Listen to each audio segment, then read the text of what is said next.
Bonjour, welcome to another winter walk at Paris. Today we're exploring the east side of Paris. We are avec Petite Mimi, who is joining us today. Allons explorer. Let's go explore this rich and cultural, historical part of Paris. Allons-y. Wow. 10 out of 10. We are now on Place de la Bastille, as you can tell from the column of la Bastille, and it's historiquement une place très importante, such an important square because 1789 the French people came here and stormed la Bastille, the prison. But unlike many people who think that they stormed the prison to liberate all the prisoners, en fait, ce n'est pas le cas. It's not the case. Dans la prison, there were only 7 inmates, but it was actually to get all the weapons, to get their gunpowder. Et c'était vraiment pour se armer. So that's why people stormed the Bastille prison, which no longer exists today and n'existe plus aujourd'hui. On a un peu de soleil enfin, we have a bit of sunlight, and behind me, il y a encore les anneaux olympiques, the Olympic rings, and there's a lot of skateboarders skateboarding. And here, on a des petites chaises. We have like little places to be able to sit, talk, and read. And for me to be able to talk a little bit, un peu de l'histoire de la Bastille before we go and explore. The July column that's behind me, la colonne de juillet, a lot of people think it's to represent the revolution of when the revolutionaries stormed, le 14 juillet, the 14th of July, but it's actually to represent another revolution which happened in 1830 in 1830, which is also called les Trois Glorieuses. Not to mistake different revolutions and to think it's all the same one, because in France it lasted quite a long time. There were a few. But we have Place de la Bastille, which is where they stormed in the prison in 1789. But the column that's up there is to commemorate what happened en 1830 in 1830. Enough of talking about the history, assez de l'histoire. Let's talk about how it is now. So it used to be a royal prison, une prison royale, that was stormed in by the revolutionaries. And now actually it's a really like trendy, vibrant, local nightlife place, and also where a lot of locals come to relax and also to just read and go to cafes. Donc c'est un endroit très sympa. As you can see behind me, there's like the Olympic rings, and there are a lot of young people. Il y a beaucoup de jeunes qui font du skateboard, that are skateboarding. C'est trop cool. So actually, there are a few areas which are considered Bastille. Il y a quelques endroits, and we're gonna go have lunch in one of them later. J'ai trop hâte. I can't wait. But for now, avec Petite Mémé, on va aller explorer. We're gonna go explore some of the few streets. And we're also going to see the column up close, de un peu plus près.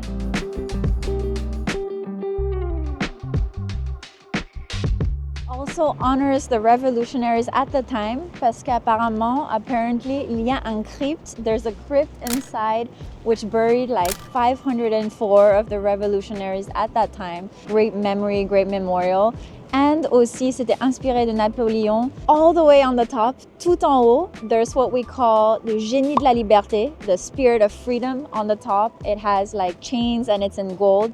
Donc honnêtement, je pense que c'est un monument très important. It's a really important monument to come see quand tu es à Bastille, when you go to Bastille. Après avoir vu la colonne, after seeing the Place de la Bastille, this very famous square, and the column, on va aller se balader dans les petites rues. We're gonna walk in the small streets. The thing is, it's very famous for its nightlife. So, il y a beaucoup de bars, il y a beaucoup de restaurants de nuit.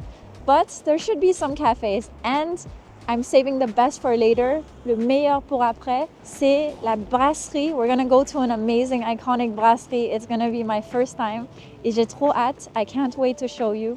Donc, allons explorer un petit peu. Let's go explore a little. Just wanted to show you une rue qui s'appelle rue de la Lappe. Honestly, right now, c'est très très calme. It's very very calm because c'est une rue de nuit. So, beaucoup de bars, beaucoup de restaurants, very lively. Like a lot of also really good Asian addresses, foods from all over the world, brasseries too. And that's the thing, is that we always go to places où il y a des monuments très connus, where there are famous monuments, or we go for one specific reason. But the thing is, si tu viens, like for example, you just go into one arrondissement, and since Paris is so small, tu peux marcher de partout. Like you can really walk everywhere. So for example, I just wanted to go to this brasserie, right, that I will show you in a bit. And I also wanted to go to a cafe and show you la place de la Bastille.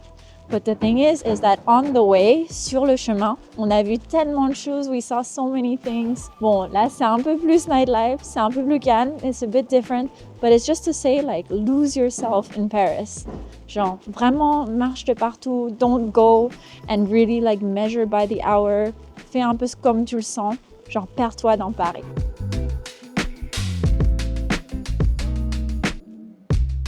The store that I want to go to is not in this course, so I'm in the wrong one. And then there was a elder lady, she was like, "Vous êtes nouvelle? Like, are you new here?" And I said no, but I would like to be. I would like to live around here. Yeah, because I never mentioned this, but I don't actually live like in Paris. I live in the suburbs, like there are suburbs in the north, in the east, in the south, in the west. Mais un de mes rêves, one of my dreams is to live in Paris, parce que, as you can tell from this channel and in general, j'adore cette ville. I really love this city and I love sharing all the hidden gems and I love exploring. Nothing wrong with the suburbs, it's a different lifestyle. C'est une autre vie. Like you have to come back early, you always have to check transportation, tu dois faire attention à plein de choses. So honestly, le rêve c'est de vivre à Paris. And if you want to help me and support me, you can subscribe to this channel because honestly, subscriptions matter a lot. It lets other people be able to enjoy these hidden gems about Paris. Et aussi, ça améliore le français. It improves people's French, leur compréhension, just the language in general, and it would help me a lot. Donc, merci, thank you if you've already subscribed and if you comment in every video. It means a lot. Merci beaucoup, beaucoup. Bon, je me suis trompée d'adresse. I messed up the address, but at least I would have showed you à quoi une cour parisienne looks like, what a passageway in Paris looks like. Maintenant, let's try to find the right one. Allons trouver la bonne. It should be just the one right after, juste après. Ah, c'est le gardien. It says Bonne année 2025, so Happy New Year 2025. And then here it says, il faudrait essayer d'être heureux, ne serait-ce que par donner l'exemple. So try to be happy to at least give an example and show an example to others about what happiness is. And I agree. I think with all the news and anxiety and everything that we get from online, we need to watch things that inspire us, watch things where we learn from. C'est bien d'être inspiré, je pense. I think it's good to be inspired. And also good to not overthink. Ah, c'est là. So this is the store. Voici le magasin que je voulais aller. Ce n'était pas dans une cour. It wasn't in a passageway. Mais c'est pas grave. I was able to show you some Paris hidden passageways. There are a lot of sections, même s'il y a beaucoup de sections, like stationery, housing, everything. J'ai rien trouvé. I didn't find anything I wanted. Donc là, we're not going to go into another passage parce que je vais pas me perdre comme d'habitude. I'm not going to lose myself. We're going to walk along la rue du Faubourg and we're going to go to my exciting lunch spot. Donc, allons-y.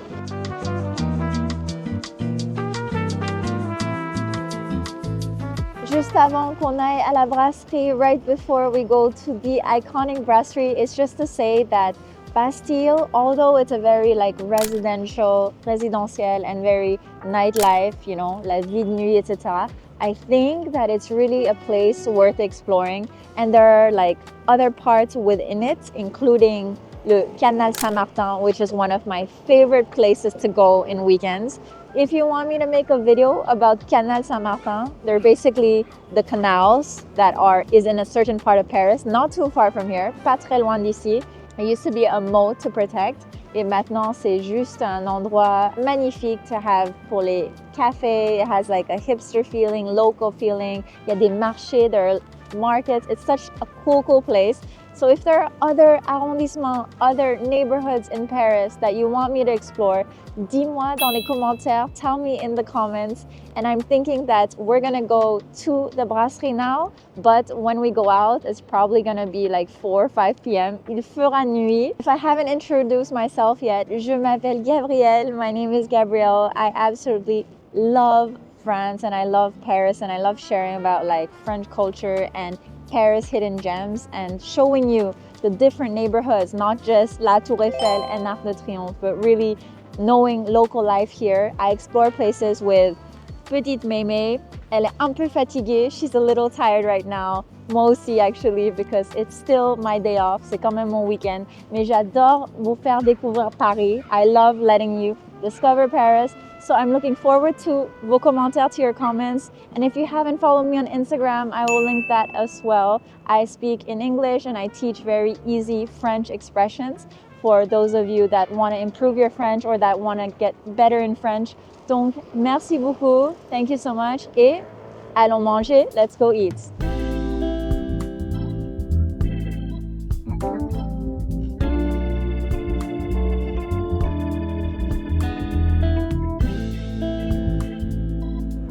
And now, nous sommes à la Brasserie Bofinger, which is one of the oldest brasseries à Paris. And it's really famous because it opened in 1864, 1864. And it's famous because it gives this like Parisian classic 19th century style of dining. Et en plus, l'architecture Art Nouveau, the architecture of Art Nouveau style, est absolument magnifique. It's so beautiful. Je suis très contente. I'm really happy because they invited me to test it out here and it's been on my list for so long. Donc, allons tester tout ça. Let's go ahead and taste everything.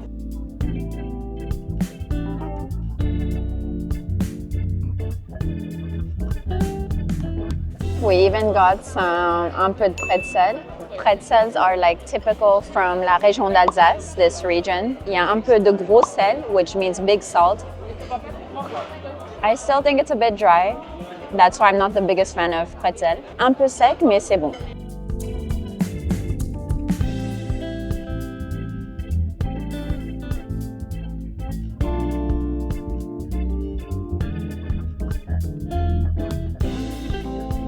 Les huîtres sont arrivées, the oysters arrived. I thought that pendant les fêtes, during the holiday season, that's when we had oysters the most. Mais en fait, à Paris, ça se termine jamais. It never ends. Oyster season is all the time, tout le temps. Très épais, très crémeux, very thick, very creamy. Ça se voit que c'est de la super bonne qualité. It's very, very good quality.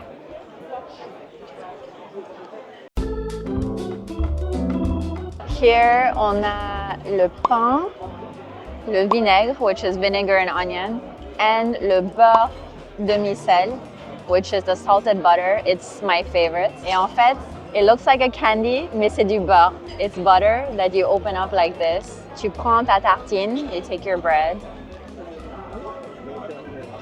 and then you have your oyster, and you eat this. But actually, I could eat this alone, so even without oysters, c'est très très bon. We're gonna try it avec le vinaigre, which is the vinegar, with the oyster. I never had it before. Ce sera une première fois, first time.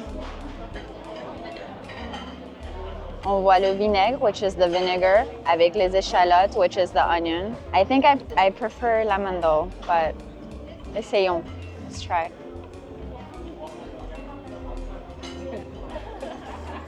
Not bad. Pas mal, but I'm still team citron, which is lemon. So tell me if you prefer it avec le vinaigre or if you prefer it with lemon. Let me know in the comments. Let's see who wins. What's really crazy about here is that j'ai vraiment l'impression, I really feel like we're in the 19th century, like au 19e siècle. At the time, Paris had many opening brasseries just like here, and that the concept of a brasserie was really starting to develop, like having good quality food, good service, everyone together in very typical French dishes. Et je pense que Bofinger, I'm trying to pronounce it right, Bofinger, really kept this spirit and really kept this atmosphere and environment. When you're here, you feel like you're transported back in time. Et c'est absolument magnifique. Et très, très bon. C'était excellent. Elles viennent de Normandie ou pas, les huîtres? Il y en a de Normandie, de Bretagne. Ok, trop bien. I was asking him where the oysters are from, and he says they're from Normandy and Bretagne, which is Brittany. So, two of my very favorite regions in the northwest of France, and they have amazing seafood there. So, just eating this, j'ai envie de retourner en Normandie. I want to go back to Normandy. So, la Brasserie Bofinger, the Brasserie Bofinger, is very famous for its Art Nouveau style, including that stained glass window Art Nouveau dome. C'est vraiment magnifique. Like, you can actually see the glass and the artwork and the roses. C'est trop beau. And there are also some very famous French artists and intellectuals qui sont venus ici, that came to this brasserie, including Barbara Hendricks came here, and also 𝘽𝙀𝙎 est venu aussi. Also, Woody Allen, which I think if you're from America, then you must know him very well. But it's interesting to know that these were like the type of guests that came to this brasserie. So it feels like j'étais transportée dans le temps. I was transported in time.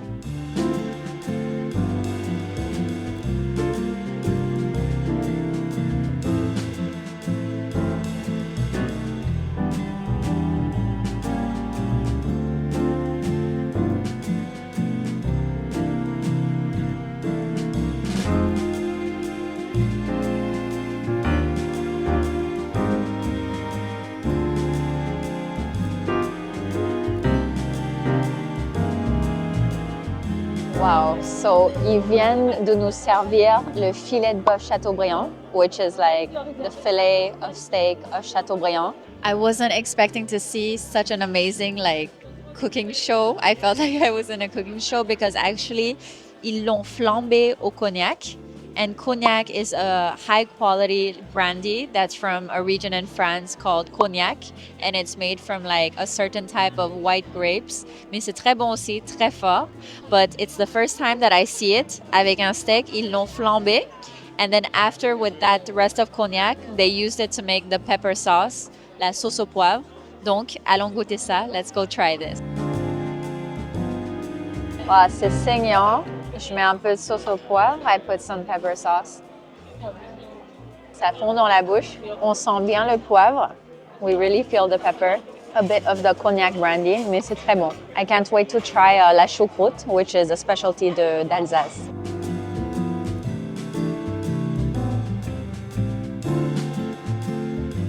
Pourquoi la brasserie Bofinger elle est connue pour la choucroute? Parce que c'est Connue pour la choucroute, pour les spécialités spécialités alsaciennes. Souvent le midi en semaine, ça va être des personnes de bureau, voilà, et très souvent des personnes qui sortent de l'opéra, parce qu'il y a l'opéra qui est juste à côté. De voir le spectacle, ils viennent ici. C'est l'adresse. Et vous fermez tard, je crois, hein? Non? On ferme tard, on ferme en semaine, en général 1h.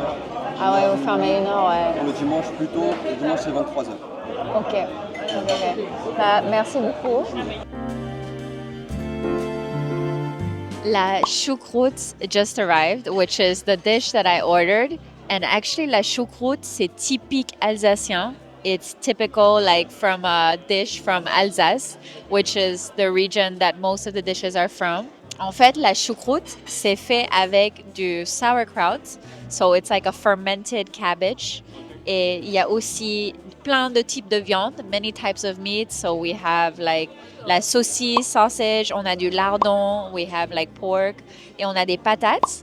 And actually, la choucroute is made with wine because in Alsace, they make a lot of dishes like with white wine. And so we can really feel that this is the perfect meal pour une journée d'hiver, for a winter day, because c'est chaud. They put the fire, le feu dessous. Et donc, j'ai hâte de goûter. I can't wait to try.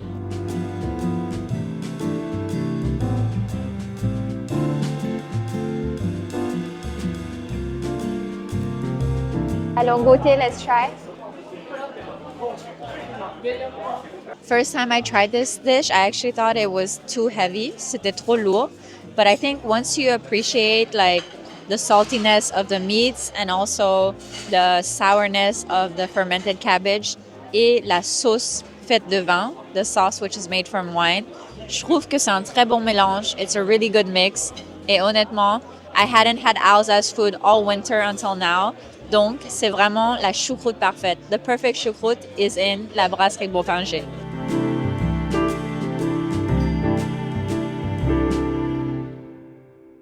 En viande qu'on voit ici. Vous avez le jarret de porc, de Strasbourg, Saucisse de Strasbourg. saucisse blanche, Ok, saucisse blanche. saucisse au cumin. Saucisson cumin. Du coup, il y a du cumin à l'intérieur. C'est ça. Vraiment des spécialités d'Alsace. C'est Quoi. que des spécialités d'Alsace. Trop bien. Vous avez le chou aussi qui a été mariné avec beaucoup de Ouais. beurre et de la bière aussi, à savoir. Ah, je pensais que c'était du vin blanc. Ça le fait aussi avec du Ok, vin blanc. ouais. Nous, c'est, Ah, c'est de la bière. Trop bien. Merci beaucoup. je vous en prie, bonne Merci. continuation. I was asking him like the different meats that were on this plate, and he was telling me the different meats which are from the Alsace region. And there are some sausages that are mixed with some spices like le cumin, and also the sauerkraut. It's typically like marinated with white wine, like we ferment it with white wine. But he was telling me that this one, c'est de la bière, so it's fermented with beer. Donc c'est très intéressant. They added their own touch, and c'est très bon. It's such a heartwarming winter dish. It's so hard to choose. You can have café gourmand. That sounds good idea. Café gourmand. And then for me, I'll have the Mont Blanc ice cream. But everything looks good. But I also wanted the crêpe. Kouglof, the hardest part of the week.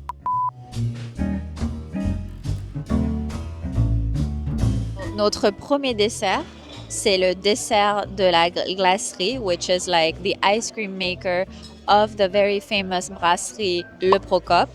And actually what's interesting is that in the 1600s, les sorbets et les glaces, c'était pas très très connu. It was not so famous all around France or all around Paris.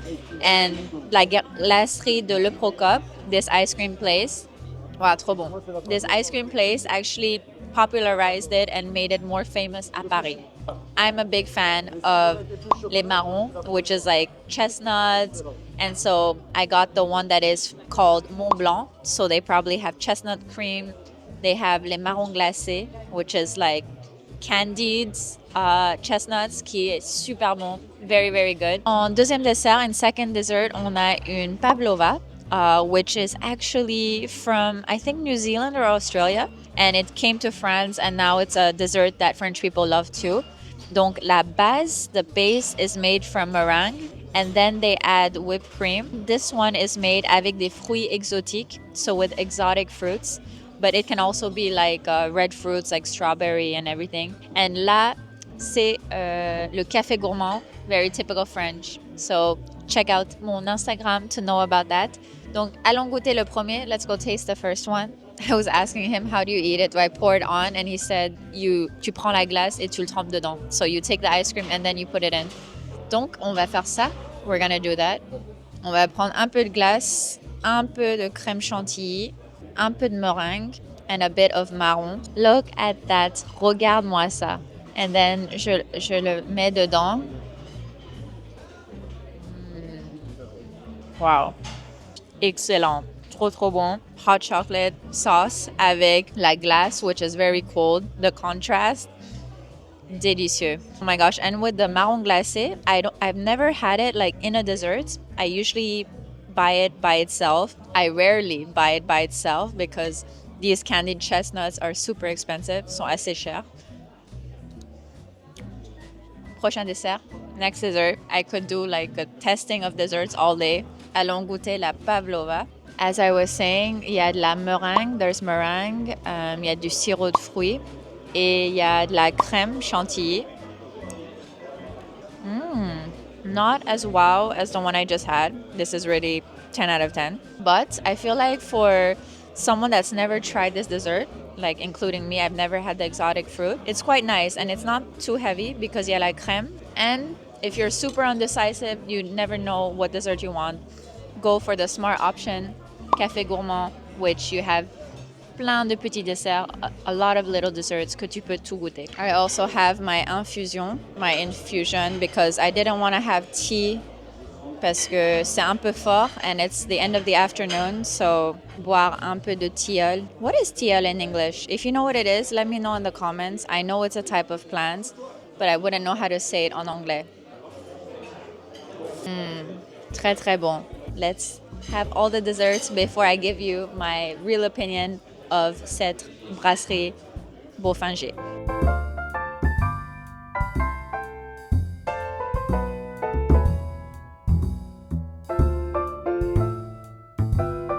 Voilà, nous avons terminé le repas. We just finished the meal, and it's just to say that I had the best time, and mon ventre aussi, my stomach too. Honestly, it has such a Parisian fine dining style. It mixes with historical charm, the fact that it opened in 1864 in 1864. And I feel like you're walking into a museum where it's a place you're dining. We're transported back into the 19th century, and we have this magnificent Art Nouveau dome that is just above us. C'est absolument magnifique. Such a beautiful place. And also with the Alsatian dishes and the seafood platters, c'était parfait. So I want to say thank you. Merci beaucoup pour cette invitation. It was so amazing, and I'm so glad I get to share it with you, that it's part of the Bastille neighborhood, which is really an iconic, underrated neighborhood à Paris. And I think it really, really deserves the detour. Faut un peu se perdre dans les rues dans ce quartier. Il y a plein de restaurants, but this one is really the iconic one. So if you come to Paris and you're looking for like French cuisine that will not disappoint, cette brasserie is definitely the place to be. Donc, merci beaucoup, and let's go to our next stop.